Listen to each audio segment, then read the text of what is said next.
want to help you with some sun damage on your forehead. And I was like, no, I think I'm good. It's like natural contour, you know? And she's like, I'm telling you, I could just make it perfect. I was like, you know what? Yeah, okay. And within 2 months, I was probably about 5 shades lighter than I actually am.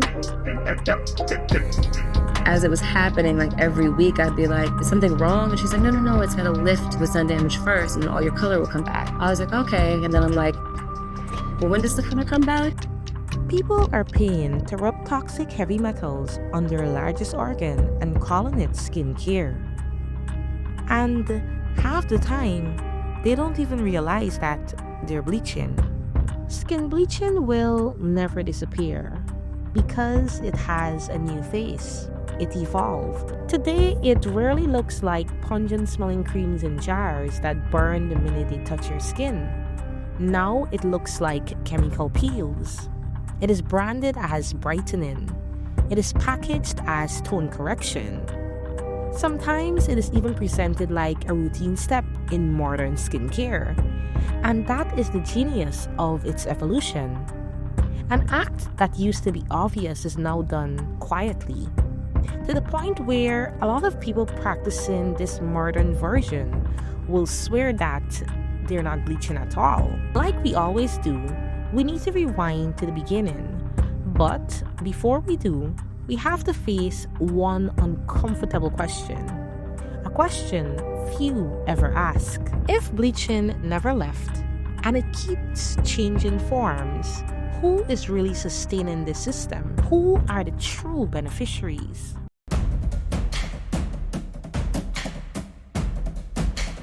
Before we go any further, we must define terms, because this entire industry thrives in confusion and word gymnastics. Skin bleaching is not just one product. It is any intentional practice aimed at reducing melanin or removing pigmented layers of skin to appear lighter. And the industry survives and gets into new spaces by changing the label. Bleaching sounds dirty. It carries a controversial history. Brightening, on the other hand, sounds clinical. But if the goal is lighter skin, as per the definition of skin bleaching, then the outcome is the same. There have been rumors after my recent post on Twitter that I bleached my skin, and I just want to clear them. No, I did not bleach my skin. I whitened it. And here's how. I used the Clicks brand hydrogen peroxide 40% volume, and I mix it with my lotion. This is the lotion that I use. So I just mix a capful of the hydrogen peroxide with the lotion, and then add a bit of glycerine as well, just for that extra moisture. Mix it up, and you're good to go. I also mix the hydrogen peroxide with the toner that I use on my face. I just put a capful of the hydrogen peroxide in that toner. I just spray that on my face, take a cotton pad, wipe, and then I moisturize. Of course, there are some risks to using hydrogen peroxide on your skin, which I'm putting above. Don't say I didn't tell y'all. Don't say I didn't warn y'all. If y'all burn yourselves, thank you. And that is how I whiten my skin, not bleached it. Y'all, honestly, come on, like, I'm gonna address this one more time. I got a chemical peel. My skin is still very raw. I'm still using all the creams and the stuff to like get rid of that first layer of dead skin. My skin is also still peeling. So it's gonna appear to be a lot lighter because they ripped off that first layer of skin. Moving on. I'm tired of y'all asking. I got my moles removed and I got a chemical peel. I got my moles removed and I got a chemical peel. I got my moles removed and I got a chemical peel. Early humans came out of Africa melanated. That was the baseline. Skin tones diversified over time as humans spread into different climates and procreated. But modern life did something else. It reframed higher melanin as less attractive. And most people don't wake up and say, I want to bleach. They wake up and say, I want to clear my dark spots. My face is darker than my legs. I just want an even skin tone. That's usually how it starts. Because unmelanated skin, marks often heal darker, and exposed areas can darken over time. That is just the skin responding, doing what it naturally should. But once society treats that as a flaw, then obviously products get introduced as correction. These products do not care about your intent. If you use them broadly long enough, then they don't only fade a mark, they start shifting your baseline. And before you know it, you are shades lighter. Black woman, and I love who I am and I love how I look, and that's just not my thing. And if people do it, that's their thing, and they have every opportunity, and they should. I don't judge, but you guys do. But that's what this world is about, and I stay in my lane, the non-judgy one, and I keep it. But no, I actually don't bleach my skin. So can we just kind of clear that up? To be clear, there is a legitimate medical world where clinicians treat real skin conditions involving hyperpigmentation. That's not what I'm talking about. That's not the dilemma that most people are caught in. Modern lightening is being rebranded as improvement, so people aren't bleaching anymore, at least not in their minds, because marketing did its job. It engineered a new beauty standard and gave the same act a cleaner name. Not bleaching, brightening. Not changing your skin, an even tone. Not stigma, it's glow. Not vanity, this is self-care. Not controversy, this is about cleanliness. And that's why skin bleaching will never disappear, because it learned to change its vocabulary, its appearance, and now it changed its reputation. Let's rewind to the start. Before skin tone became politics, it was survival. Human skin pigmentation developed in response to ultraviolet radiation. Near the equator, where UV is intense, darker melanin-rich skin offered a protective advantage. As people moved into lower UVB environments, lighter skin pigmentation became advantageous because it allowed enough UVB for vitamin D synthesis. In other words, complexion wasn't preference, it was biology responding to geography. Historically, this act would be perceived as anti-survival, and many today would argue that it still is, because we're interfering with a system that once meant survival and calling it beauty. Then colonialism arrives, and the meaning of skin shifts. Colonial hierarchies didn't create skin tone variation, so to speak, but they weaponized it. Across the world, lighter skin became associated with access, mobility, and respectability, while darker skin was pushed closer to labor, punishment, and disposability. This is kind of where the New World Order began, because once a society rewards a trait, it becomes currency. And once complexion becomes currency, markets form around it. This is essentially the birthplace of the skin bleaching industry as we know it today. Modern skin lightening began in laboratories and factories, but the chemistry didn't appear out of nowhere. It was built by isolating, concentrating, and industrializing compounds that already existed in nature. Nature contains compounds that can influence melanin pathways. Arbutin and kojic acid are two examples discussed for their ability to inhibit tyrosinase, which is the enzyme responsible for melanin production. Today I'll provide some clarifications about kojic acid soaps. Now first, let's start off by talking about what exactly is kojic acid. Now, kojic acid is a naturally occurring microorganism that comes about during the process of fermentation of rice wine and soy sauce. It's mainly used in skincare routines to lighten dark spots, even out your skin tone, and to reduce hyperpigmentation. So it's great to get rid of dark spots, acne scars, and a skin condition that is called melasma. You typically see results within a week of using it, and if you pair it with other great skincare products, you'll see even better results. It's also important to know that because your skin will become a little bit more sensitive, you have to wear sunscreen. But the industry didn't sell nature, it sold potency. Extract, purify, concentrate, then promise results. And because complexion became currency, markets don't just stop at subtle. Subtle isn't enough. Markets chase transformation. By the early 20th century, the record is clear. Products were marketed openly as bleaching.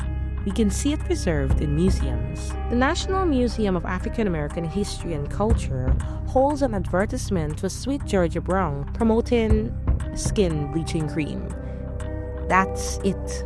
That's the name. with promises of a lighter looking complexion. And here's the thing, a lot of the money that was made from these products that were specifically targeted to Black consumers didn't stay in Black hands. And as a matter of fact, most of these products, the real movers and shakers within this particular industry, weren't even Black people. A lot of the money that Black consumers spent didn't stay in Black hands. Companies built products for Black neighborhoods, while the ownership and profits flowed outward, like we see in well-documented firms like Valmore. The market already had its set of rules. Lightness was positioned as value, and anything that could sell value would sell. So we see that even Black beauty pioneers decided to compete inside of this same system. Historical sources note that Annie Malone's poor advertising included a product that claimed that it lightens up the skin, and Smithsonian's collections preserve Madam C.J. Walker's Tan Off, which is described as a whitening cream sample. There's another uncomfortable element, and it is the fact that these products are applied to your skin, your largest organ, over and over, sometimes multiple times a day. Historically, bleaching creams that targeted individuals of high melanin with a promise of lighter skin with speed often utilized toxic chemistry. For example, Stillman's skin bleach cream was reported in a museum analysis to contain very high mercury levels. And the World Health Organization warns that mercury-containing skin lightening products are hazardous, with risk including kidney and nervous system damage. And unfortunately, this problem still exists today. Nata Faye is one of many Senegalese women suffering from a lack of pigmentation. 15 years ago, her skin was unblemished. But that was a long time ago, and it's thanks to skin lightening products. She's made it her mission to educate other women about the risks of skin bleaching. Depigmented skin is not pretty. I know many women whose skin is more damaged than mine because of skin lightening products. Today, I realize how bad it is and I regret using them. I always wear a veil when I go out. Despite several awareness campaigns, women in Dakar continue to use skin lightening products. Some say it's the only way to get ahead in their careers or even find husbands. Senegalese men love light-skinned women. When you have a light complexion, people look at you admiringly and it's easier to find a husband. In addition, if you're looking for a job and you have fairer skin, it really increases your chances. I don't mind the risks. I'll keep lightening my skin. Women aged from 20 to 60 are the biggest consumers of these products.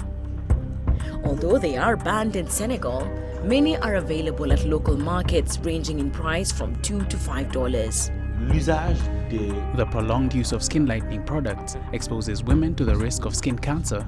Here at the hospital, we've had more than 10 patients who've developed skin cancer from using artificial depigmentation lotions. Its depigmentation is carcinogenic. There's no longer any doubt about this because it's been scientifically proven. Studies show that more than half the women in Senegal bleach their skin. It's prompted dermatologists to sound the alarm that depigmentation is becoming a major public health concern.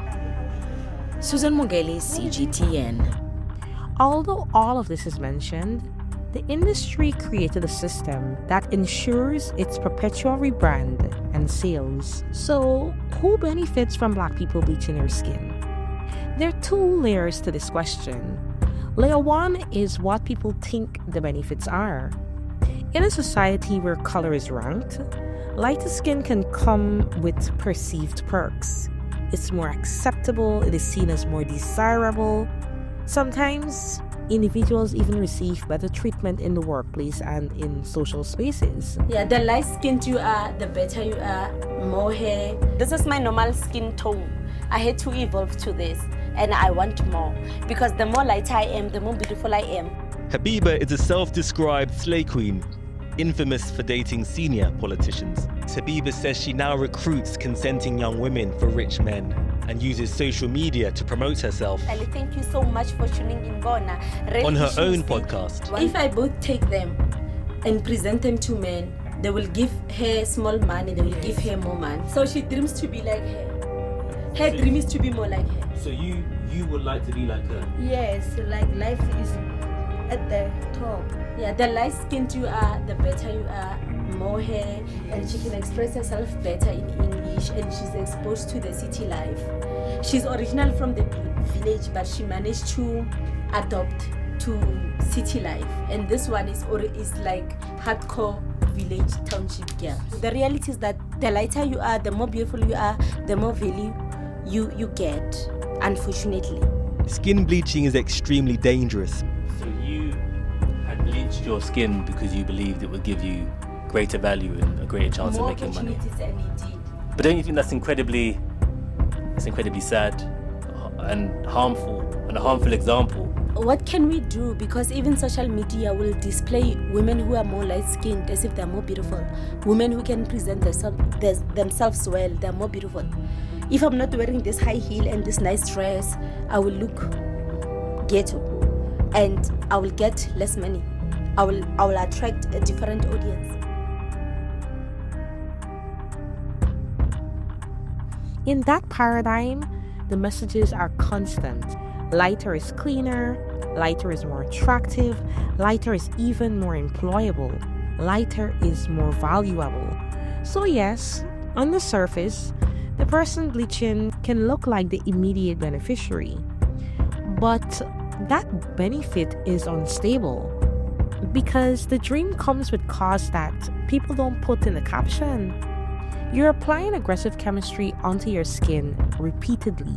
In hot climates, it can also make daily life harder because most forms of lightening can increase sensitivity and complicate sun exposure. And there's even the deeper cost, risk. We already established that some lightening products have been linked to toxic ingredients like mercury, and health authorities have warned that this can damage organs like the kidney and the nervous system. So when you zoom out, the beneficiary story that most tell themselves starts to collapse, because what you're really doing is you're paying with your hard-earned money for social approval with health risk. And the money usually flows outward, not back into your community. And with all of those elements that are being highlighted, it's an unfair trade. The dream is too expensive, at least based on my perception, because the system doesn't need you to love yourself. It only needs you to keep buying. Which brings us to layer number 2, the real beneficiaries. The real beneficiaries were never the people risking their skin. The beneficiaries were the ones selling the dream. Manufacturers, distributors, retailers, clinics, and the media ecosystem that keeps repeating the same message but with new words. And if you think that this is small, it really is not. The United Nations Environment Program reported that market research estimates the global skin lightening products market at about $9.2 billion in 2023, and it is projected to grow to about $16.4 billion by 2032. Number reveals something, that even when the cost outweighs the benefits, people are still buying the dream. And if you want to understand why this doesn't die, then we need to follow something else. We need to follow the ownership. A significant share of this market is controlled by multi-international consumer goods companies through subsidiaries, licensing, and regional distribution. Even when the branding changes, the ownership really does not. Unilever's Fair & Lovely, for example, was rebranded as Glow & Lovely under its Indian unit. So the language shifts, but the product category remains profitable. And whenever backlash becomes loud, companies don't always abandon the demand. Sometimes they rename it, reposition it, or exit one region while the wider market keeps expanding. Johnson & Johnson, for example, announced that it would stop producing certain fairness product lines sold in Asia and the Middle East in 2020. So the economics looks like this.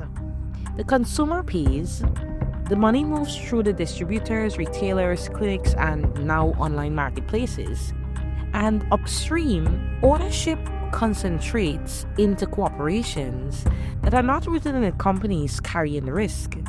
This is why it survives, because it isn't held together by one belief alone. It is held together by revenue, which means bleaching can no longer be framed as just personal preference. It's a system, it's a marketplace, it's an industry. And industries do not die when the public debates them. They evolve, as we've seen. Growing up in the Caribbean, it's only fitting to use Jamaica as the case study.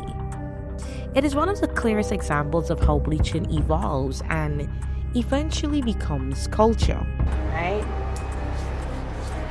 Okay. First thing you get is the warmth of it. Shall I try? It won't hurt. Definitely a little bit warm. Yeah. So we're gonna take the glad wrap and we're gonna wrap it on my skin. The heat is unbearable, right? Yeah. So you would go out with this under your clothes? Yeah. All day. You would go out, yeah. Some girls get stockings and pull it up over it. They would get tights and pull it up over it, and probably get jeans. So it would be the heat of the century, like a global warming type of thing happening, yeah. But if you have a boyfriend already, doesn't it interfere with your sex life? He doesn't get any. What's more important, sex or bleaching? Sex or bleaching? Yes, some guys that if you're not brown, they don't want you. So there's a lot of guys that will lie down and watch you rub on the cream, help you rub on the cream, and lie down beside you and say, baby, I don't want to mess up that cream tonight. I want it to stay. And this is not just an application, but in language, music, and status. In the Jamaica Health and Lifestyle Survey covering 2016 to 2017, about 11% of its respondents reported ever bleaching their skin. And in that same survey, men actually reported a higher lifetime prevalence than women. That's the thing about bleaching in Jamaica. The female, then when them see, them go crazy. Them be like, yo, you're pretty, you're white, you're just white, I'm pretty, so. Living in Jamaica, did you notice more and more people bleaching? Do you remember the moment when it was a thing? The moment when me start. Well, when did you start? Yes.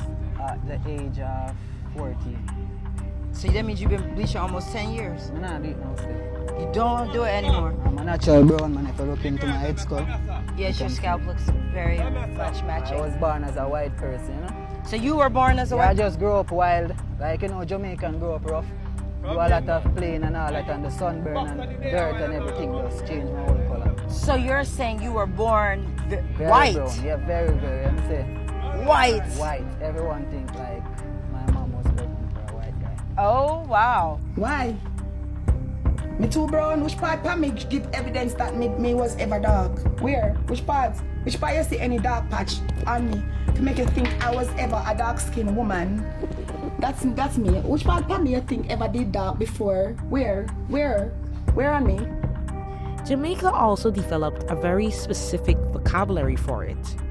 People don't always say bleach, they say browning, high color, red. And words like these reveal what is really happening. Complexion stops being a simple phenotypic expression and becomes a ranking system. Within these same words sends off a signal, a beauty implication, an elevation, a spectrum of value. And that vocabulary didn't come out of nowhere. Jamaica's history left a social residue where lighter skin often mapped onto privilege, access, and social mobility, as we've seen in countries where colonialism is a part of its history. For some people, change in tone was not necessarily always cosmetic. it was also a social strategy. Then dancehall music becomes the amplifier. Scholars have examined the bleaching debates in Jamaica through dancehall culture, showing how the practice becomes public, contested, and performative. Not just as something you do in private, but as something you wear like a signal. Ask like a stupid question.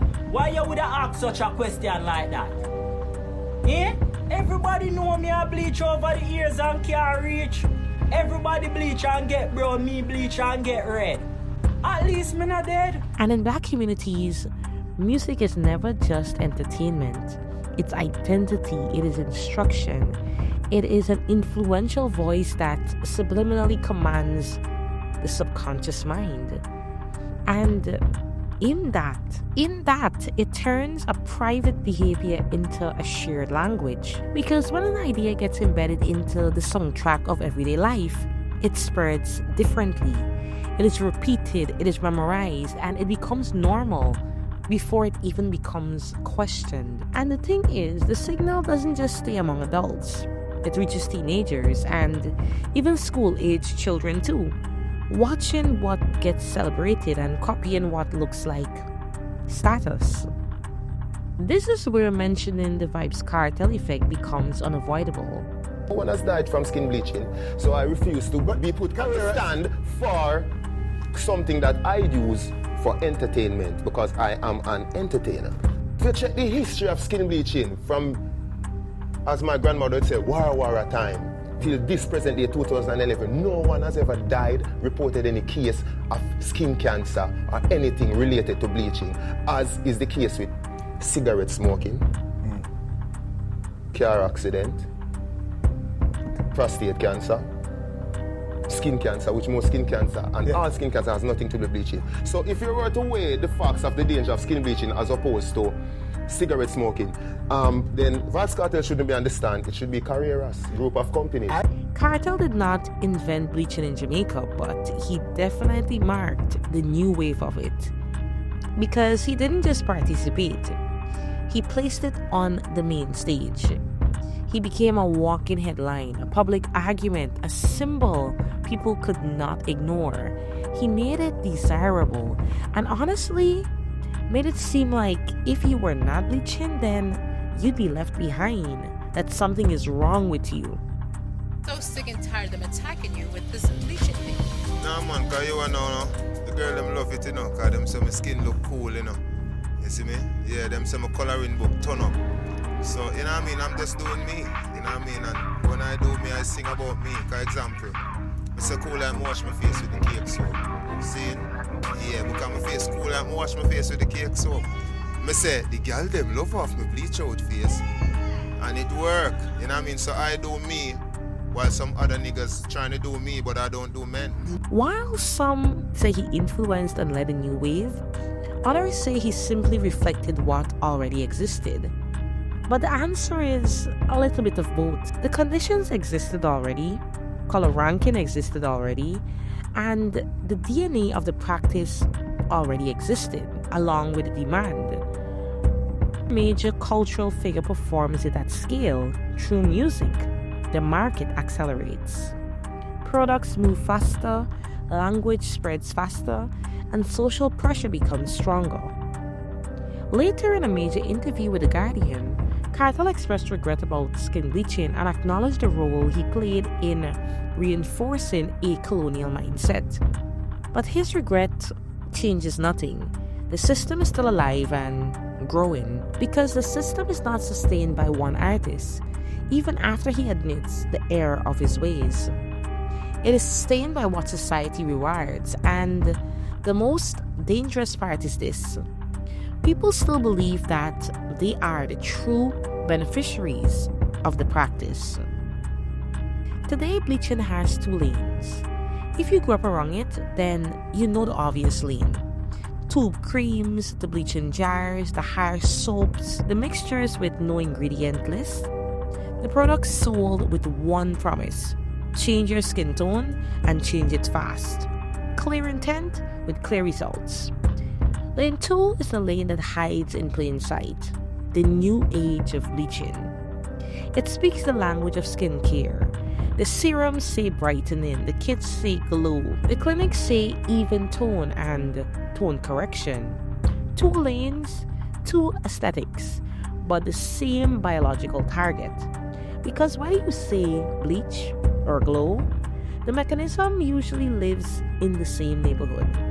Slow melanin production, block pigmentation pathways, or remove pigmented layers faster. That's why so many brightening formulas uses tools that can be legitimate in medicine but can also be used as a camouflage for color chasing. Chemical peels, for example, are procedures where chemical solution is applied to the skin to remove the top layer and new skin goes back with a smoother texture. That's mainstream clinical information. When used for a specific clinical purpose and done correctly, peels can be legitimate. But when the goal becomes repeated pigment reduction, chasing a lighter baseline, it is bleaching in a modern suit. When Jada said tretinoin and oxalic acid cleared her skin, baby, I went to go cop that. But no, for real, y'all, I got my oxalic acid 20%, I got my tretinoin 0.5, and I got it without a prescription. And here's the uncomfortable layer for melanated skin. With dark skin tones, aggressive procedures can trigger post-inflammatory hyperpigmentation, meaning the skin can darken after irritation and inflammation. Even major clinical resources warn that darker skin tones can carry higher risk of darkening after chemical peels. So the modern system is not only rebranding, it is creating a loop. Irritate the skin responds, and now you're told, oh no, you have hyperpigmentation. Oh no, your skin is damaged. Now you're sold the correction for the response, which is the chemical peel, and I think you get the picture. And because the procedure looks clean, clinical, and respectable, the consumers can say, I'm not bleaching, I'm just doing skincare. But the word skincare doesn't guarantee safety. It sounds safer. Underneath, it's still chemistry. So now we have to ask the practical question. What is actually inside these products, and why do toxic heavy metals show up at all? Let's begin with intent. Some ingredients are chosen because they directly interfere with melanin production, and that's not a conspiracy. It is literally the mechanism. So yes, heavy metals is actually the mechanism that is utilized for bleaching the skin, or mercury in this case. The World Health Organization explains that mercury salts are used in some skin lightening products, specifically to inhibit melanin production. And research has actually described how mercury can disable enzymes that aid in melanin production. So when you see mercury in skin lightening creams, know that it is there because it works. It's cheap and it can produce fast, visible change. But heavy metals can also show up in cosmetics in different ways. For example, contamination. Metals can appear as impurities, often linked with raw materials like mineral-based pigments. So they are 2 different realities. One is trace contamination, and the other is a product designed around a whitening mechanism that introduces health risk. Historically, we do have proof that the high-risk version was actually real. Remember the Stillman skin bleaching cream that we discussed earlier? And this is not only history. Research and public health agencies still warn that mercury-containing skin lightening products still circulate today, sometimes without clear labeling.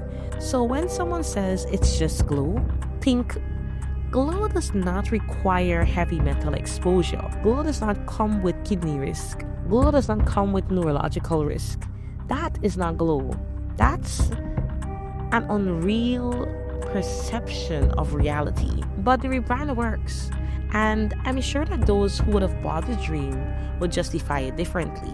You're a black woman who has hyperpigmentation under your armpits or on the back of your neck, and no matter what you do, you can't get rid of it. Different products are just not going to help. Welcome back to my series, Things Black Women Are Never Taught About Their Skin. If you have this kind of hyperpigmentation that will not go away and you've tried everything, might be due to insulin resistance. Acanthosis nigrans is a type of hyperpigmentation that is caused by something inside your body. It's commonly caused by insulin resistance. As high levels of insulin stimulate the skin cells and the pigment cells to grow faster, often associated with prediabetes and PCOS, and it is really common in black women. Girl, no amount of skincare is going to help you with this. We need to regulate your insulin level. So try to incorporate meals that have more protein and more fiber. Let's increase the amount of exercise we're doing, increase the amount of walking that we're doing, and make sure that you're getting your blood work checked with a doctor regularly. You can do all the skincare and body care in the world, but it is not going to help you with this problem. This is something I want you to work really closely with your doctor about, and hopefully you will start to see that pigmentation fade away. So, yes, skin bleaching will never disappear if we keep treating it like a personal problem. Personal problems do not create billion-dollar markets. Systems do. And bleaching survives the same way every profitable industry survives. By evolving, by rebranding, and by blending into normal life until the word bleaching sounds old, even while the behavior stays alive. Cream, peel, injection, same chase with new language. And until there is a shift in the collective consciousness of melanated people internationally, there will always be the option available. If there was no profit in whiteness, no status attached to lighter skin, and no penalty placed on dark skin, then would bleaching still exist? If you made it to the end, then that means that there is something about this content that you enjoy. So there's a video that will appear on the screen here. You might like this one. Shalom, shalom, and most importantly, shalom.